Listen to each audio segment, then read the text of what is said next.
YouTube? And are we recording? No, it's just on YouTube. Do you want to record it though for Zoom so people can watch it? Okay. No, it's just on YouTube. Okay, copy that. All right. So guys, welcome to the Search and Seizure show. The idea behind this show is that we can just have some conversations, with our fans, all 12 of them, and, talk to people that are extremely smart, like my friend Mike, and just really answer these. You know what, Mike, know what this is all about? And it's just like answering these everyday questions. The cops are in the street. They we're not going to be answering live, of course, like as they're about to kick the door down, but they come back to the station and they're thinking to themselves, did I do the right thing? Or they want to do a lot of split the difference, right? You know what I'm talking about, Mike? Like, oh yeah, for sure. There's always that good conversation. They want to get those good conversations and they want to like, hey, my Sarge says this, I say this, who's right? And the answer is Sarge, but maybe you, right? Mike, why don't you tell us about yourself and like kind of what you're doing this week for Blue to Gold, where are you at, and so forth. My name is Mike Boone, and I do work for the great company of Blue to Gold. There's some more holster sniffing there. Holster sniffing. I'm an active law enforcement officer, a little over 20 years experience, and I'm currently an instructor at our academy, specializing in a lot of search and seizure instruction and all kinds of other topics. So that's kind of my primary focus. And right now, I was kind of hoping to have the beautiful skyline of Branson, Missouri behind me, but it's awfully dark now. So yeah, I'm out here in Branson at the MOCIC conference, teaching a little real world de-escalation, and it's an amazing conference. They've got darn near 400 attendees out here. It's really well put together. Now, just you went that a little fast. And what conference? What's the acronym stand for? MOCIC. Oh, geez, put you on the spot here. I think. Yeah, so I know it's like Missouri. Oh no, Midwest. No, Midwest. Hang on, MOCIC. Geez, hang on. I'll tell you here. I show it. It's the regional information sharing for Mid-States Organized Crime Information Center. So okay, good. All 9 states right here in the Midwest. Okay, gotcha. And then also, Blue to Gold has a booth at that conference. Yes, right? we did. And so you met come by. Right. So you met Erin, our national account manager, for the first time ever, because she normally works. She commutes from Denver, and you're normally in Vegas. So you met her. Isn't she a lovely person? Phenomenal asset to this company. She's amazing, and she was meeting all kinds of people out here. And everything I heard, she did a fantastic job. Yep, she's good to go. Now, all right. So Kyle, look, I'm going to talk to you. We're going to answer your question. Okay. Will you ask your question with a microphone? That's all you got to do. There's no camera. That's the rules of the show. No camera. The only people you can see is Mike and I. So, but can we turn your mic on, Kyle? Just please say yes, and then let's talk it through. Okay. I know it takes a little second for the, Kyle to say yes, no, whatever, but I'd love to get you on the microphone so we can talk about it and we'll give you your answer. Clinton wants to hop on here too, AB. So he's got a question for you. Jason? Clinton Sinclair. Yeah, he was up here at the conference with me, so he's got a question for us, and we get. Well, let's start with Jason, I think, right, Rick? Jason is on deck. Oh, Jason was the one with that DNR question. You have to go to the participants.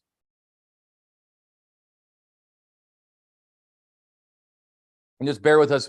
Rick, our producer over here, manages all that. What's up, Jason? Hello. How you doing, buddy? Thank you, sir. Do you want me to read my question?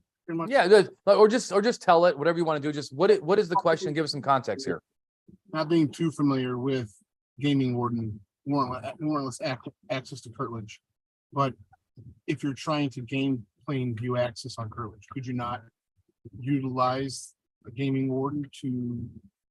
What would their access to plain view be if they're walking on Curtilage with their warrantless access possibility?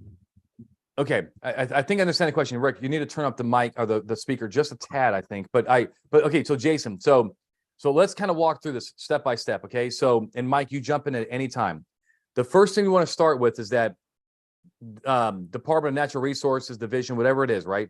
The wildlife officers, they do have a special authority in every state to allow warrantless searches for gaming violations, right? Is that kind of where we're talking about here? Yes, Okay. And now for our listeners, I want them to know that gaming wardens, generally speaking, have the most power to search, conduct a warrantless search than any other police officer, because they don't require any reasonable suspicion to detain somebody and that's engaged in that activity, like hunting, fishing, and so forth, and make them kind of prove that they have a license and to inspect their catch and so forth. Now, Mike, anything to add to that? No, I'm actually kind of I'm curious a little bit. I'm a little Okay. foreign to me.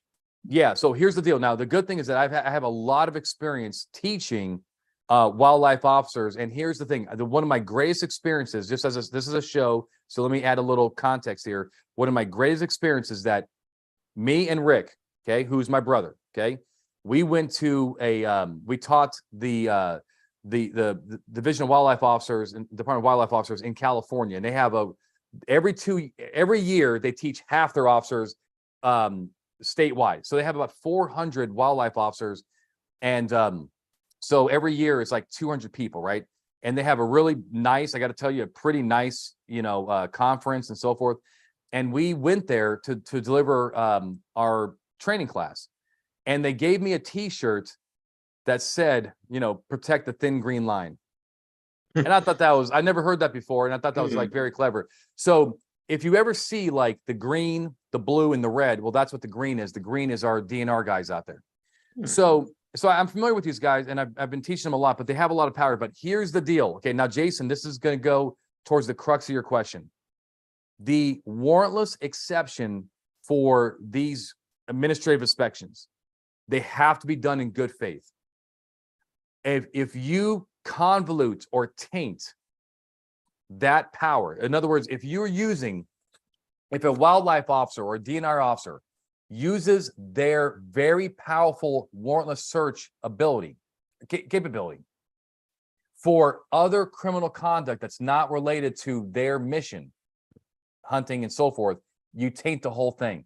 It blows it apart. It's not legal. And that's the issue that's going to happen with the case, the examples you gave me. So we have the DNR guy, basically almost like the police officer turns the DNR guy into his agent.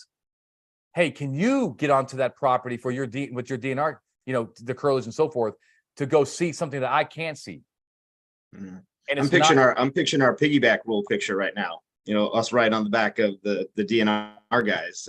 And and that might be a good way to look at it. So, but the problem is that and Judge says the thin green line is supposed to be military. I think we can use it for both, quite frankly. But I think it's fair that the thin green line is good for military and for the DNR guys. But anyway, the point is that that's the issue there, Jason. So we cannot taint that administrative inspection, and here's the reason why. The U.S. Supreme Court has said that when you have, go ahead, Jason. I'm sorry, I was clearing my throat. I'm not so much asking in reference to turning to a DNR guy and saying, hey, let's go do this. I'm more asking, like, he comes into a plain view situation where he sees a truck that he knows may have killed somebody, and he sees it through a window as he's walking through a back 40 of a barn. Now, the plain view, now he's on curtilage, and he has access legally to that curtilage. Okay, you said that he killed somebody, like he's the discussion was the truck hitting somebody, going into the garage, and the officer laying on the curtilage looking up into the garage. Yeah. Now, if DNR is there, not under the request of the police officer to do so, they're there under the DNR. He suspects something else is going on for hunting purposes, and sees, being aware of the activity that happened previously. He sees the vehicle. Now, does that plain view stop him from notifying the police to get a warrant? Okay, Mike, what do you got for I mean, I think it's just, they're doing DNR stuff? their DNR stuff. They're gaming, their mission is doing that. So they're lawfully positioned, and they're not supposed to avert their eyes from seeing something that could be evidentiary or criminal in nature, and them giving that information. I don't see a problem with that. Now, the one thing though is just to throw this in there and make sure we're on the same page. I don't see a problem with it either, right? If the DNR cop is doing his or her job and they see something in plain view, as long as the DNR officer was doing the right thing under their rules, we're good to go. That's a Jason, that's a great example of plain view. Right. However, I don't want cops to leave here thinking that DNR actually has the authority in any state to invade curtilage and do something more than the Girl Scouts cannot do because of hunting and fishing laws. So this administrative inspection does not allow an invasion of curtilage. And let me give you an example, right? Let's say that, and this is really, Jason, this is for just for conversational. I know it's not the crux of your question, but since we're on the topic, I do want cops to understand that these DNR cops are limited to many degrees. It's a very powerful search because they don't need reasonable suspicion. But let's imagine that a DNR officer believed that a person in the backyard was had an illegally killed deer, and they then knock on the door, and the suspect does not answer, and then like things says, hey, well, apparently, allegedly, this deer is supposed to be in the backyard that this guy illegally killed, and then he goes in the backyard to inspect the catch.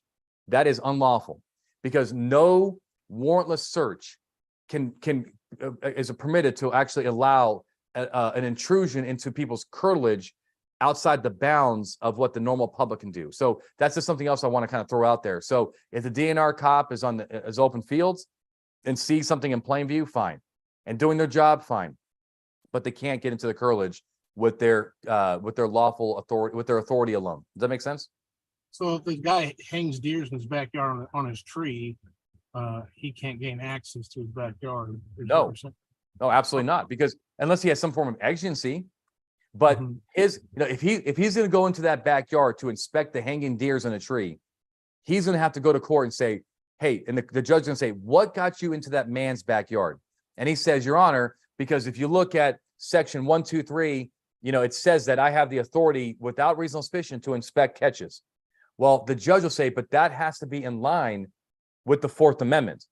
And the Fourth Amendment does not allow a law to tell a police officer that they can routinely, as a matter of regulatory inspection, get into a man's backyard curtilage to inspect their property.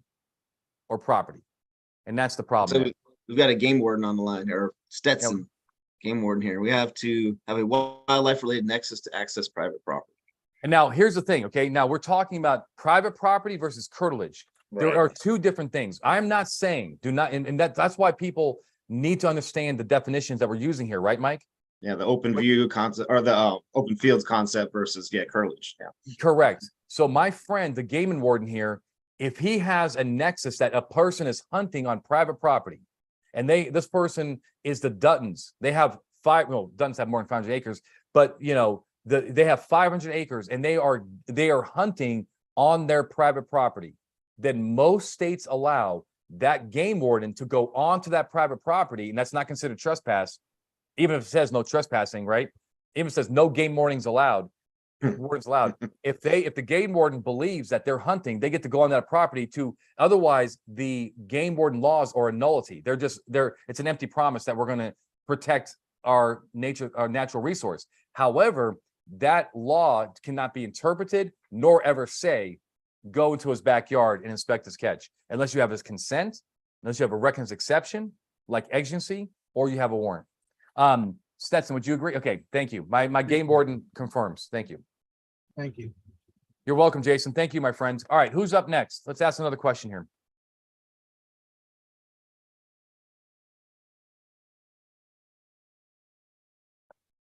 All right, Rick, don't we have somebody else here that Sean, you want to be on deck? Yeah, there he is. Yeah, we're fucking digging at the bottom of the barrel over here, huh? This is what Sean's closet looks like with all his blue gold stuff that he's worn. Sean has a picture, like a life-size poster of me in there, and he gives it a nice hug. He says, Anthony, thank you, brother.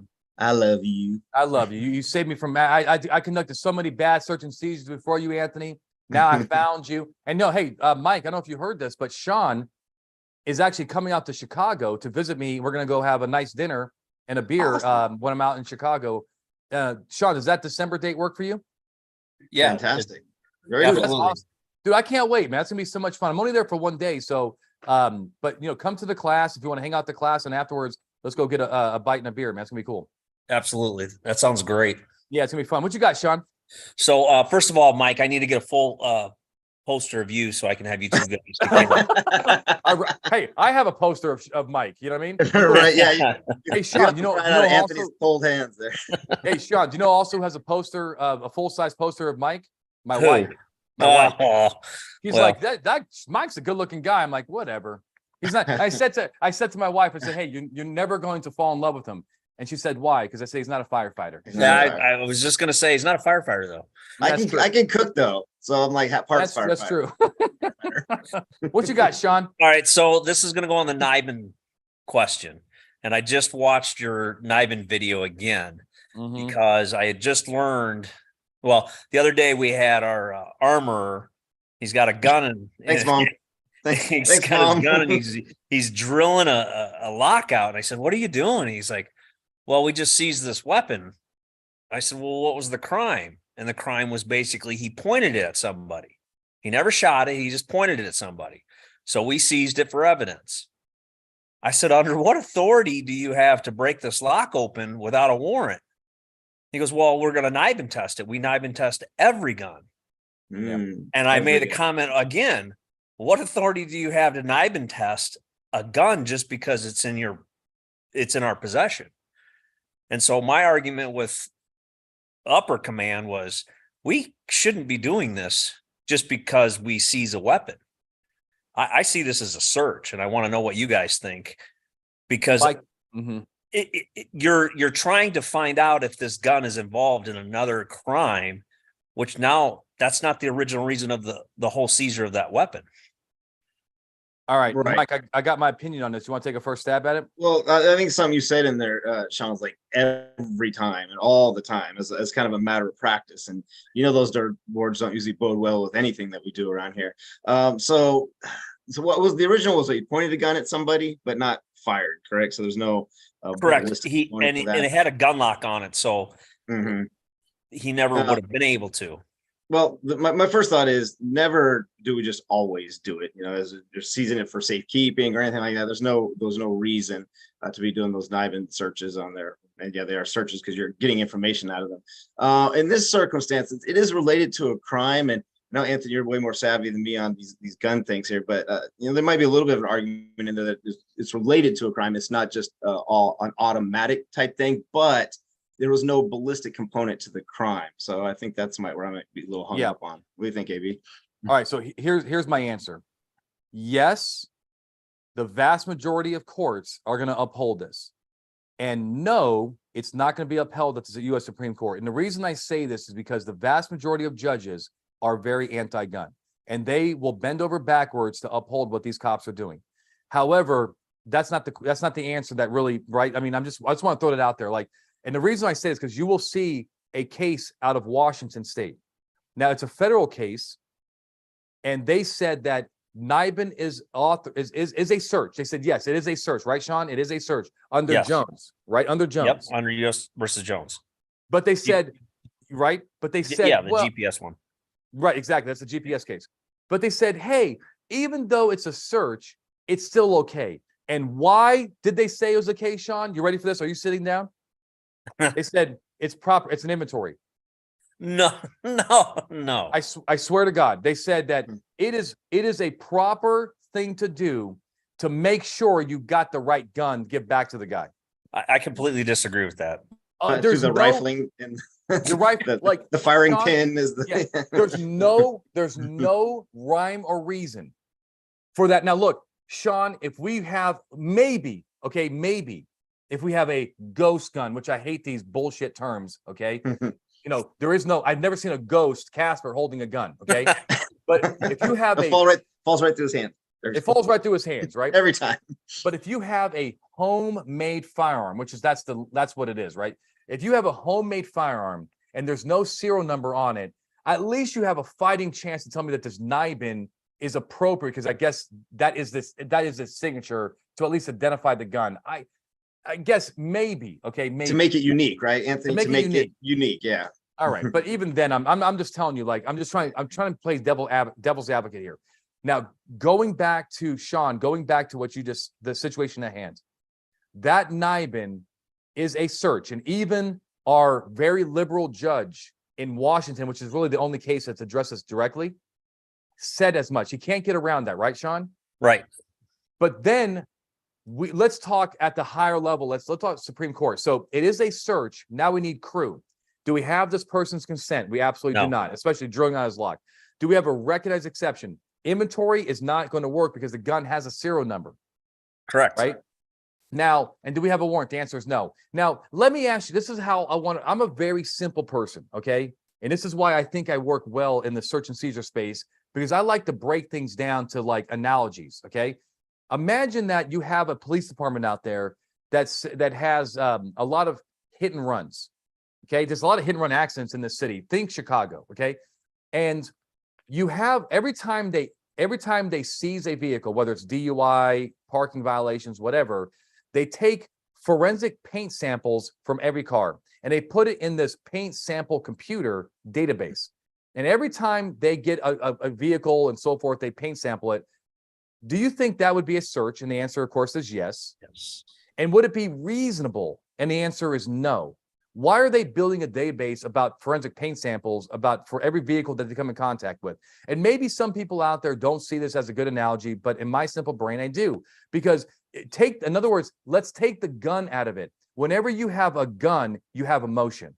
You have politicians that just want to do everything they can to basically control guns, okay? But apply that same logic to backpacks, trace analysis, to cars. It doesn't make any sense. It only makes sense to anti-gun people because it's a gun. And the NIBIN is unlawful. It's a search and it's not a recognized exception. It's no good. But I'm telling you, most judges out there are going to uphold it at the trial level. It's only at the appellate and Supreme Court level where they have multiple people, 3 or 9, right? Where they start thinking to themselves, shit, I know a trial judge is like, you know, like ruling from the heart here, and this feels like he wants to give the cops these tools to find murderers, and I understand that, but how are we going to justify it at our level? I completely agree, and it just thank you, because that's exactly how I feel, and that's what I said. Yeah. Well, aren't you a search and seizure instructor? You went through our class? Absolutely. Well, there you go. go. You got. I mean, you went to, in my position, the best search and seizure instructor class in the nation, probably one of the only ones, I guess. But the thing is, like, you know, that's why we ask these questions, because yeah, I understand, you know, and other things, I'm not ignorant or unsympathetic to catching murderers. I would like, if we could do it, that, you know, if it was legal, that yeah, we you know, this NIBIN comes back to a murderer and we now can pin this murder on this guy. I understand that. But I'm also about freedom. And I'm also about, hey, you give an inch here, you're going to take a mile over there. And I don't want, you know, at the end of the day, the rules are the rules. Well, let's get it right every time. That's why we're doing this. That's right, Man, Sean. look at that. Nice job, Sean. Look at Sean. Man, now he's a holster sniffer. You know what I'm saying? Right. Yeah, there you go. I'll send you that picture. I'll send you that poster, Sean. Hey, thank you. Yeah. But Sean, just so you know, you can pack on an airplane. It ain't gonna be that tall. Oh. Yeah. I mean, Get mine, you're gonna have to fold mine, but his, you don't have to fold his. We'll leave with that one. Hey, thanks, guys. All right. See you, Sean. Uh, All right. Who's up on deck? I hit below the belt, way down here. Where's my, Literally where my below the belt, where my belt is. Yeah, you're right. Hey, you guys hear me? Mm. Yeah. Hey, all right. So I have a question. I don't want to rehash a lot of the NIBIN stuff that we just talked about, but I had a scenario where some guys kind of fled from a traffic stop. We weren't allowed to pursue, but luckily they just turned a left and pretty much pulled in the parking lot at work. So we got out with them in the parking lot. We ended up having pretty complicated. The suspect vehicle parked beside a buddy's car. The passenger in the suspect vehicle gets out in the parking lot, lingers around the bystander's buddy's car, and said, "Hey man, if they ask, tell them that I was in your car. I wasn't involved in the whole chase thing." So when we get out with them, the driver of the bystander vehicle pretty much has nothing to do with it, except when we ask for a DL, he goes into his car, grabs his wallet, and at that point I was standing right beside the door, so I smell marijuana. We do a PC search of both vehicles. The suspect vehicle and everything is dealt with, handled with. They had some drugs, whatever. This bystander guy was kind of my project, though. I get some paraphernalia, some stuff out of the car. He did have a 9mm firearm that we ran, cleared it.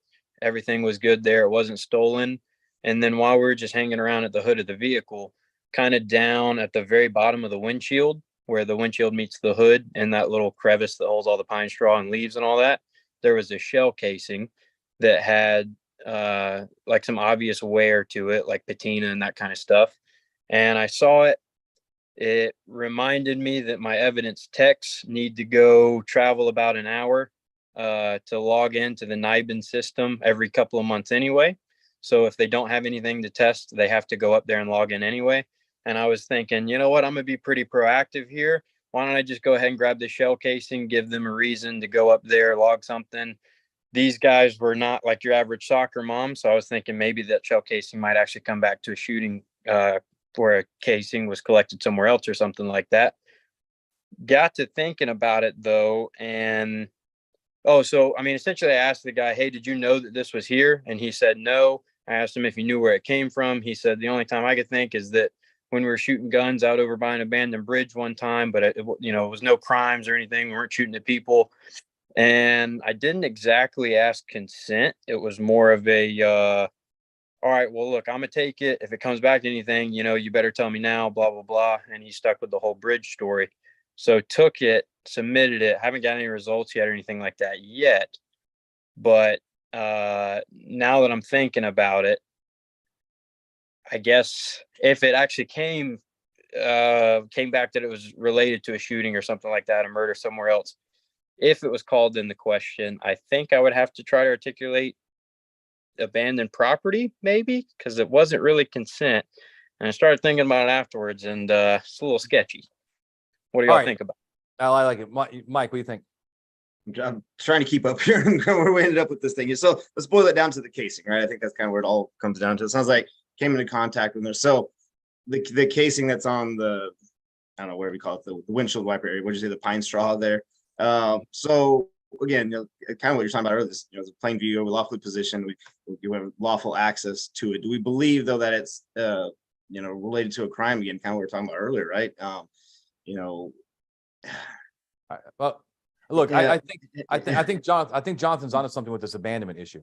Yeah, because of the placement, and he didn't express a interest in it, And the patina, the Mhm. fact that Yeah, it's like age. it's also where it is. And you said there's pine straw in there too, right? Like, so Well, that's where pine straw goes. yeah, but it's all like kind of intermingled, so it's been there for a while. Is it intermingled, Jonathan? I mean, not really. I mean, there wasn't like it was just loose pieces of pine straw. So it wasn't like it was caked in there with anything, Right. but Just kind of stuff in there, huh? It was there for a few weeks, but no longer than several months or anything like that, probably.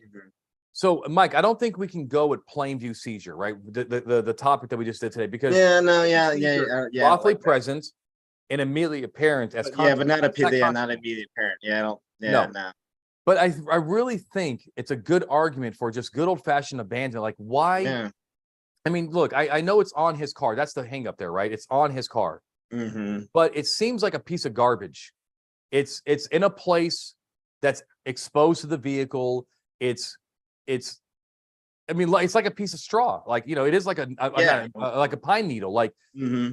it's like garbage on your car. And I know you had to seize it from there, but I don't think a court is going to really believe that this shell casing, and especially with the conversation that the guy had, he didn't maybe give consent, but he also didn't like establish a dominion over it. He's not like, oh yeah, Like, that's my oh, yeah. shell casing. I collect those things and I reload.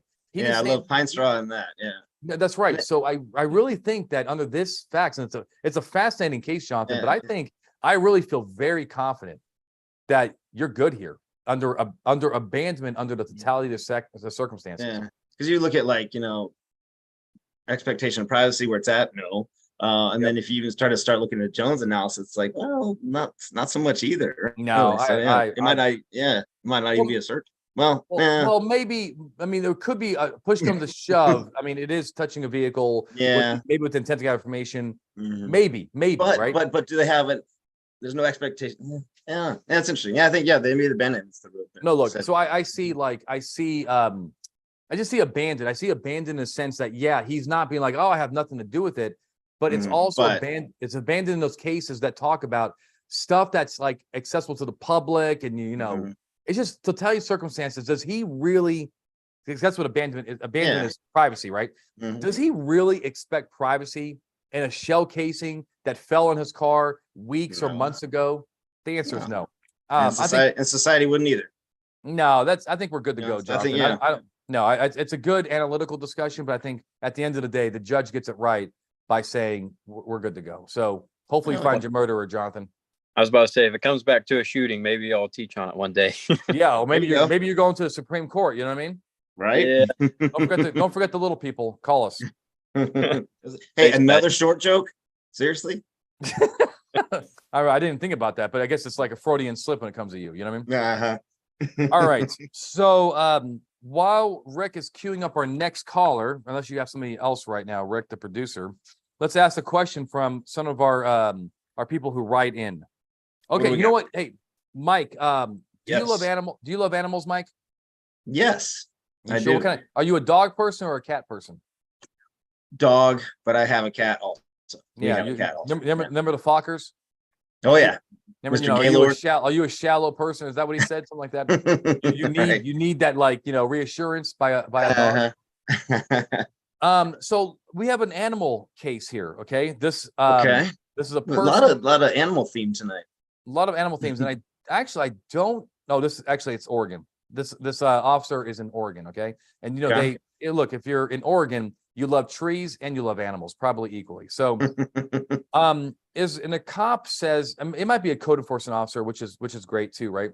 But the officer says, hey, look, is there any relevant case law regarding animal exigency? Right? Animal Okay. control observing deceased animals on a property. Are officers able to enter the property to retrieve? So let me just give you some context, right? So here we made the officer made lawful observations from a lawful vantage point. Okay. And the officer had probable cause to believe that the defense were committing animal neglect under this Oregon state statute for failing to provide minimal. The statute talks about minimal care for the victim of that crime, and it could be a horse. Okay, for example, and there's also an Oregon case law about victims for purpose of the animal welfare statute include horses, dogs, and so forth, and Okay. and certainly It's and certainly defined domestic. as. That's right, and certainly domestic animals. Most of these statutes about neglect, the highest priority for enforcement is domestic animals, right? Dogs, cats. That's pretty much it. Birds and fish are not domesticated because they don't pet you back. So the officer believed that the horse was the horse were frail and serious imminent injury of death, and also believed that it would take at least 4 hours, maybe as long as 8, my friend, to get the horse and so forth to a veterinarian, because that's how far in the boonies they are. Okay. Oh, wow. Okay. Hey, I like the boonies. Okay. Now, so what do you think? And that's kind of like from the case as well. But Mhm. what do you think about this? Do you think that we can go back in people's backyards, maybe into their barn, and actually save animals from this harm? Yeah. So you said there's that Oregon statute, right? That Yep. the animal cruelty. So they got PC with that, but then I think obviously we're not going back there with just the PC, so we got to look some exigency in there. If you're concerned about the welfare, the health, or the potential well-being of those animals, and like you mentioned the time that it could take there, yeah, I'd say there's an exigency there that's going to allow you to go back there and do something Yeah. about it. Yeah, that's interesting. And so they call them per definition victims, even as They call them animals. victims. I don't see a lot of statutes use the Mhm. term victims when they Huh. apply it to a horse or a dog. Okay. But they talk about, just, that it can be a felony to harm an animal, and to, to be grossly, Neglectful and yeah, yeah. Huh. reckless, Yeah, I reckless think- and so forth. Yeah, just describe your exigency, the articulation that it's Yeah. emergency aid basically for the horse. And let's go back to our judges. I kind of mentioned the reality of the situation. I said that, look, there are a lot of judges when it comes to guns that are going to kind of lean towards whatever the cops want to do. They want to NIBIN a gun, they get the NIBIN a gun because they hate guns. And they love what? Animals. Animals. Yeah. So, so here's a case called People versus Chung, California Appeals Court, and from 2010. And I'm just giving you a little context of what they're saying here. And this is a case that would use to illustrate kind of like there is exigency, right? And they said, other state courts have also held that warrantless entries, searches, and seizures undertaken to protect animals are permissible when there's probable cause to believe that a crime is being committed and warrantless action is necessary to prevent the criminal act from causing further serious injury, right? There you go. Yeah. So here's an example, right? Exigent circumstances exception permitted warrantless entry where the officer had probable cause to believe that the crime of animal cruelty was in progress. Absolutely, right? Right. That makes, look, there are plenty of cases where we can enter people's property, curtilage, to protect it from destruction, fire, putting out fires, preventing burglaries in progress, damage to property. Why can't we protect the Boston Terrier, right? Why can't we protect the horse? The There you go. pig, Yeah. the pig, I don't know. Well, if So- you're investigating a fire with the pig, you wait long enough, you've got breakfast. So, hey, let me tell you a story now that since this is a talk show and a podcast, I'm going to tell you. So there was this cop in that worked for NHP, okay? And he just was a phenomenal police officer. And one of the reasons why he was phenomenal is because he was from Georgia and had a legit accent. And he was in Las Vegas. He was in Las Vegas, so you can appreciate that when it comes to Vegas people, we love the culture, right? We need culture in Vegas because otherwise it's a desert that's kind of bland.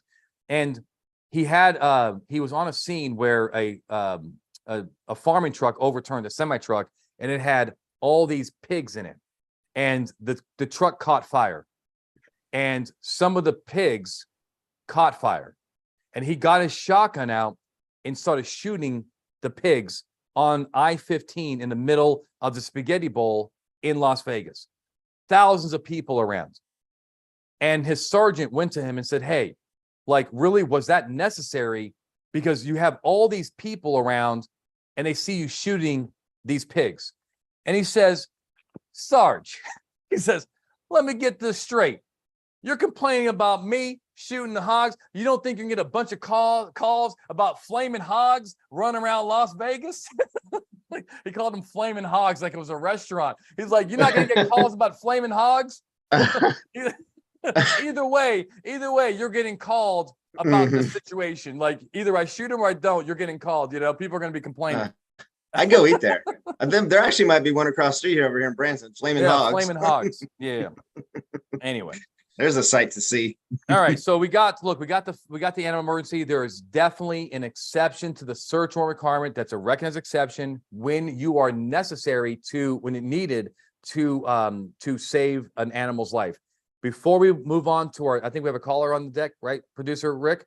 Before we move on to our next caller, I do want to warn officers though, that simply trying to make sure that the animal is safe, has enough water and so forth is not good enough. Okay. It's not good enough.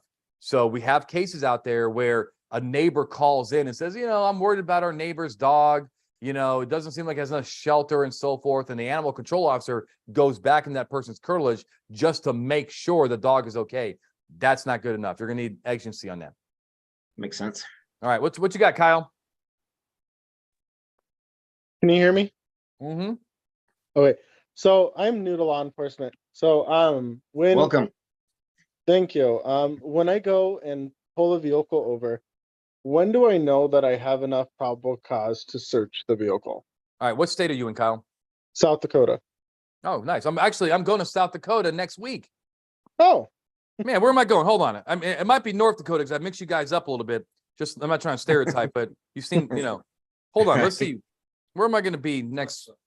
I'm going to be in South Dakota in Pierre, Rick. Yeah, I'm going to be in Pierre, South Dakota. You should come to the class. I'm going to be there all week. All right. it's about 5.5 hours away from me. So Hey, South Hey, Dakota, it's around the block. Yeah, and he's worth it. Hey, at least Kyle, at least you'll see another human beings. You know what I'm saying? And actually do some fist bump with a human being. That's like a cow and stuff.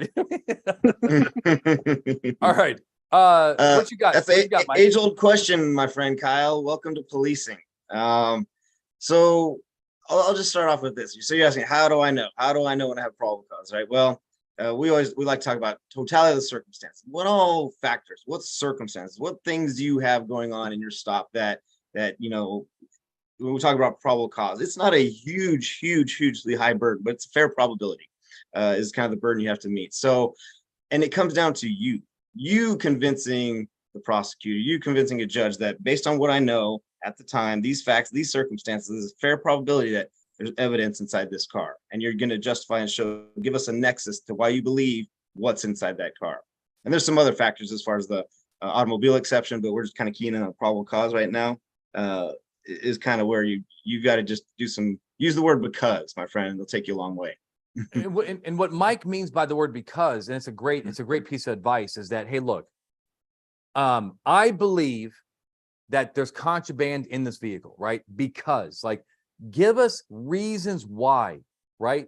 It is the most important word. Like, why do you believe this? Like, why do you believe, Kyle, that there actually is marijuana in that vehicle? And the way that I look at it is, first of all, probable cause, right? It's just a fair probability that there's evidence inside that car, right? Because you're talking about mainly the car, right? correct. Yes. But can I give you something very arbitrary? And I'm telling you, it's arbitrary, but it's one of the most useful things that Mike and I teach. And it's the rule of five. It's the rule of five. And that's it's a branch off of the word because, but can you it gives a lot of newer officers, especially, a little framework here. Like, you want to search that car. Tell me 5 reasons why you think that there's evidence in that car. Is that arbitrary? Absolutely. Maybe you have one reason. Maybe you walk up to the car and there's a Bank of America friggin' bag in there with the blue ink on it because it exploded. And you're like, dude, this guy committed a bank robbery, right? But oftentimes, my friends, as you know, Kyle, working in starting in law enforcement, it's not that clear cut, is it? A lot of things are called inferences, and inferences are things that you believe that they're indicative of criminal activity, right? People like, so for example, travel plans that don't make any sense, right? There was a guy who went to Disneyland during COVID. Well, Disneyland was closed down, and he told the cop, I'm going to Disneyland to take my kids, to go on vacation. And the cop was like, he's going like across country, right? But he's like, Disneyland is closed. Oh, really? Oh man, I didn't know that. Like, that's obviously an indicator of criminal activity. Like, people would know. I've seen that movie. It's Wally World. It's Wally World. Yeah, look, he's gonna break into it. Yeah, he was Christmas Vacation. He's no Chevy Chase. So, so here's the deal, right? He's like, even Shane said Wally World. Yeah. So Kyle, it's hard to pinpoint, when you have probable cause exactly in every situation. But the main thing is, try to give me 5 reasons about why you think there's evidence in that car.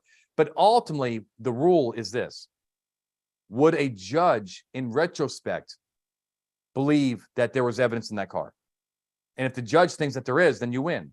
If the judge says, you know what, I don't think that there was evidence in that car, then I guess you lose. But that's, I guess, does that help a little bit at least? Yeah. Yep. That kind of clears up the gray area that I was. Yeah, I'd say, Kyle, too, think about trying to convince like the most pure of heart, innocent person you've ever met. Try to think about convincing them to believe that the same evidence would be inside that car. It'll make you kind of right to explain yourself. Hey, Okay. Kyle, one more thing. So I have a class on demand, okay? Since you cannot make my in-person class in Pierre, I have a class called Advanced Traffic Stops where we actually talk about a lot of this stuff. if normally we charge what, Rick, $200 for that class, whatever it is. Can I give you that class for free? Would you be interested in taking that class online? Yes, yeah, I definitely would. All right, you got it, man. So Kyle, do me a favor, email richard@bluetogold.com and say, hey, I'm the guy that Anthony gave the free class to, and we'll get you signed up. Okay, I appreciate that. Thank you. Hey, absolutely, man. Take care, Kyle. You too. Hey, Rick, also give him the book. Give him the book too. The search and seizure book. All right. And then send him a bill. Yeah, then send him an invoice. Right. Make him send to his agency and be like, hey, your officer Kyle came on here and said he got the corporate credit card, and he was like, you know. All right. That's awesome. Funny. All right. All right. So what do we got next on here? So this is a good one. Okay. So Mike, the next Hey, one on deck, huh? What do we got? Actually, what's funny, I don't know, this 10 might be, o'clock at night here. My goodness. actually this is some small world shit right here, is All right, that what do we got? look, my mom says, now that's not nice. That's not Mom, nice. you know what's not nice? Is having a father who wasn't around for more than 2 years, okay? Hey, how about you pick a father that's the one hanging around with the kids, with the boys? Huh? That's not nice. No, I thought I was waiting for that joke all day, but nobody seems to be laughing at it. All right. So actually, so this actually comes from another officer from South Dakota. So there you go, right? Okay. So a lot of questions up in South Dakota. So we got into a vehicle pursuit where the only one where an occupant ran and was not caught. See, that's what I like about South Dakota, because you're probably chasing up there. You know what I mean? Oh yeah. Yeah, you ain't chasing where you're at.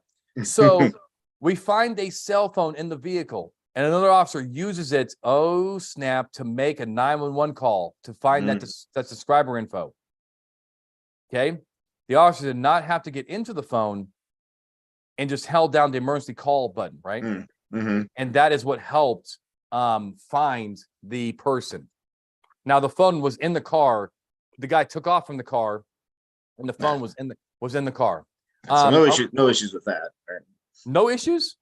What, Zero? with him abandoning the vehicle and everything behind? All right, explain to me what you It mean was by that. So okay, so it sounds pursuit, correct? We chased him, he took off or whatever it was, right? So we chased the car, he abandoned his vehicle, he took off on foot, is what it sounds like, left the car behind, left his phone behind. So something we talk about here is either purposeful or inadvertent abandonment. So it's a little bit purposeful to me, like maybe an inadvertent. He was in a hurry, he had somewhere to be pretty quickly up there in South Dakota, right? And I'm sure there's a lot of stuff up there, Kyle. I've never been there. I gotta check it out. It's a beautiful place in the summer. Yeah, it looks amazing. But yeah, when you get down to this, that's interesting because you said most phones you can't access, the codes or the face scan or whatever. So yeah, pushing on that button to figure out whose phone is it. I love the creativity in it here. And there's actually a case that came out not too long ago that I was reading about this, and the idea that kind of came down here is there an expectation of privacy in your name, your phone number? Now you're going, okay, let's break the call it. Mike, I gotta pull the reins back on you. Oh, okay. Because I see, man, we have a lot of you have abandonment, now you have no expectation of privacy. Let's go with abandonment. Okay. So okay, fine. If you're going to make the abandonment argument, please share with me and our viewers, what are some of the things that you would want to articulate about that car and situation that help establish about? Because I mean, running away from the car, okay, fine, that's a huge factor. Are there any other factors that may be relevant in these cases? Well, it's like fled from the police initially. I mean, that's just trying to get away stuff. But then, fleeing, ditching the car, running directly away from it, making no attempts to come back for it. Keys in the car? What's that? Keys in the car? Why not? Wouldn't the keys in the car even send a more of a signal? Better message of like, I want nothing to do with this. What about door? Have you ever door seen open, door direct open? flight? You start looking at all these things, not looking back at all, just headlong flight, going for it. Maybe we're even looking at the phone and there's no attempts to call or like a text message like, oh, hey, if you found my phone, I'm looking for it. There's things that guy could do to maybe reestablish that. But I think like you said, looking at these factors in here, that's pretty clear that he was, I don't want anything to do with these items. Okay, so I agree with you. I do want more in his reports. I know you agree with me. I want more in his reports than just he ran away from the car. There's usually more. There's Of the course. fact, there's the fact that, he did, the keys are in it. Oftentimes the door's open, but even if he shut the door, it's Right. not a, The car was still rolling when he got out. yes. You know, And also, hey, Mike, what about the fact that the vehicle is often, on 99% of the time in an area where they have no expectation of privacy at all, right? It's not like they pulled into their driveway and Right. fled. Yeah, that's another factor. It's in the All right. public, which diminished expectation of privacy inherently. Yeah. All right, now, Mike, you did say something though that I think I take homage to. So I don't know if that's the word, but So you I'll you- have to look at the case, but so what they did was they did that. They pushed the button on the phone. So the 911 dispatch got the whatever comes up, the phone number, and I think they got the subscriber name or something came up on the 911 end of things. And that's how they worked it back into this person. I think it was related to like a taxi fraud theft or something. He didn't pay his fare and left his phone behind, if I remember the case correctly. And they looked at this and their thoughts on this case was there's no expectation of privacy in that information. That's yeah. Like I don't even think they looked Okay, at you're it. saying, okay, so you're saying just so we know that, Mhm. just give me an extreme example. I'm sitting at Starbucks, okay, and there's a cop next to me, and my phone is on my chair, Mhm. and he picks up my phone and dials 911, and now they know who the phone belongs to. You're saying that is not a search under the Fourth Amendment? I didn't say what, but You said there's no expectation of privacy. well, yeah, and this so actually that case, if I'll look it up here, but they did say that it wasn't a search, which that one kind of troubled me a little bit because that's Jones and you're touching with the No, intent that's there. But I think what the information they keyed in on was that you don't have that protection in your name and that subscriber information, kind of that Carpenter thought. Well, you know, Carpenter, and there's also Maryland versus Wilson. Mhm. Somebody can correct me in the comments, but there's a 1970s case, maybe 1976 or so, where the U.S. Supreme Court said that there is no expectation of privacy in subscriber information. That's called the pen register, right? That's your pen register cases. But we're talking Yes. about, okay, but these are But how two do we get it is the question. in this one. Correct. Yeah, there's the question in this because how are we getting it? We're touching with the intent. okay. So That's all a right. search. Jones all day long. But let me find this case here. All right, no, you can look, but I want you to look, and also let me tell you, there's this article from the Crime Bulletin. It's referencing a case, and I just kind of grabbed it, and it's very interesting. So this might be our last case for the night, unless somebody else has any other questions they want to ask on the mic. Those take precedent. But check this out. So the case involves the kidnapping of Denise Huskins in Vallejo, California. And it called us attention to this issue of, hey, is calling a suspect's phone, calling 911 from a suspect's phone, a search. So what happened here was it was actually kind of similar to Gone Girl. And this girl gets kidnapped. And, I just named her, Denise Huskins. And hold on, I'm just going to read this here because I'm trying to paraphrase this because reading it's kind of not going to be fun. Now, they found a phone at the crime scene. Okay, the kidnapping scene, right? Okay.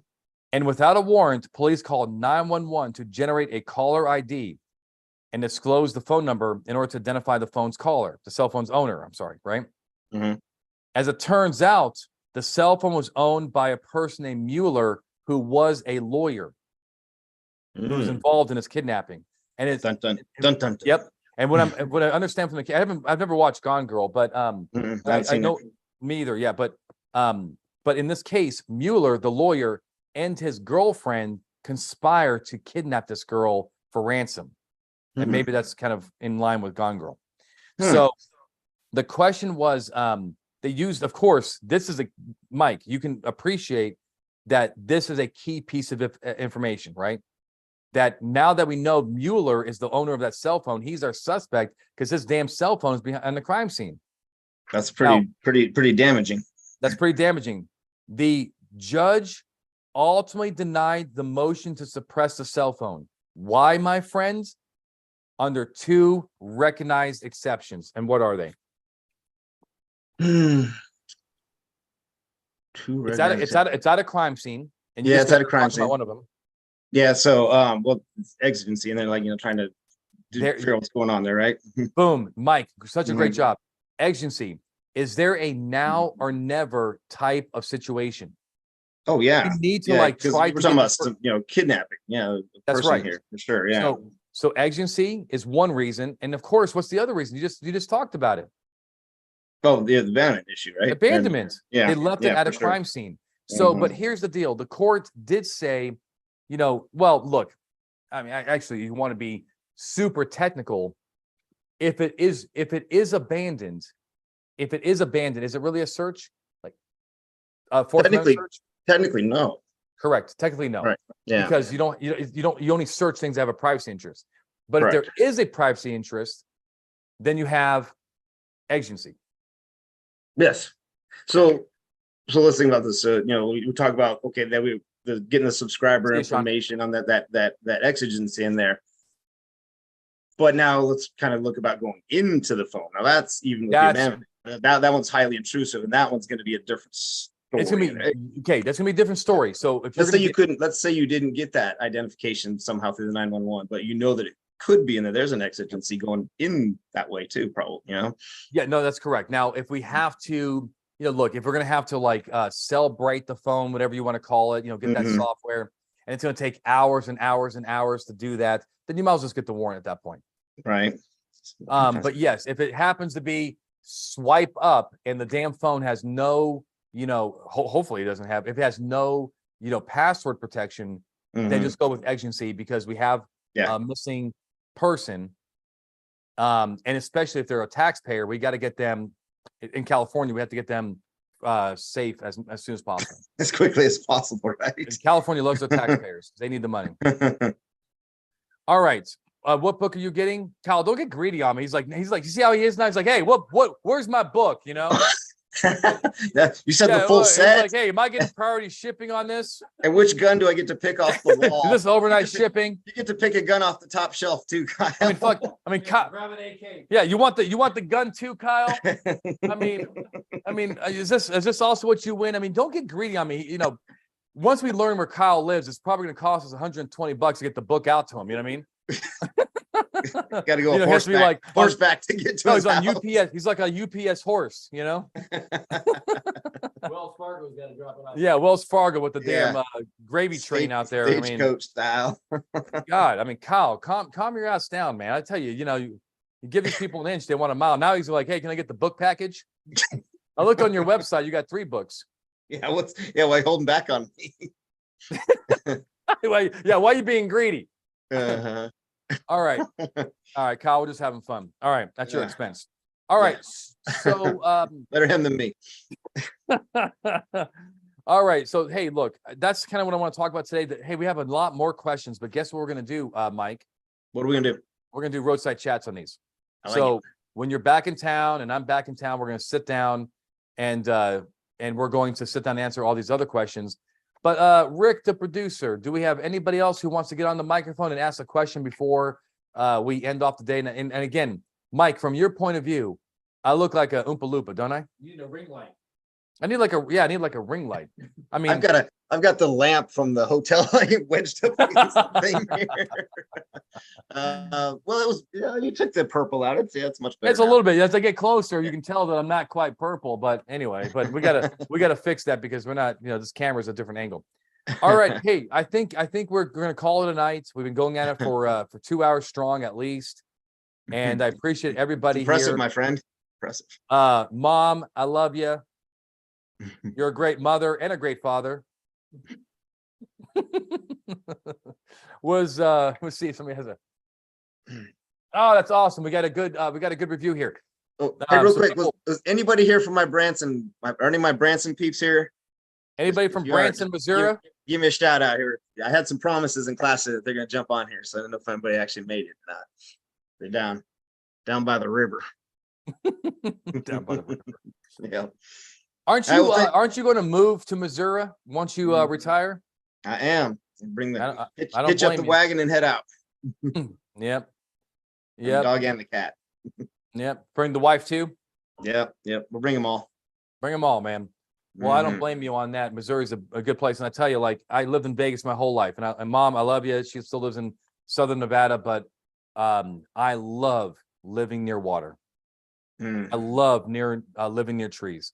Everything grows. It's a lot of fun. The weather, it's kind of cool having 4 seasons. It's, What are those? yeah, totally. You got one season. Right? All right. Hey guys, we're done for the night. Rick, the producer, thank you for your great job. Mike, as always, you spent some time with us.